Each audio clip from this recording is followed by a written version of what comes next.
الصابرين والصادقين والقانتين والمنفقين والمستغفرين بالأسحار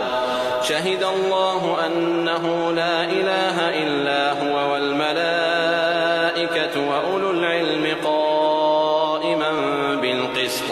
لا إله إلا هو العزيز الحكيم إن الدين عند الله الإسلام وما اختلف الذين أوتوا الكتاب إلا من بعد ما جاءهم العلم بغيا بينهم ومن يكفر بآيات الله فإن الله سريع الحساب فإن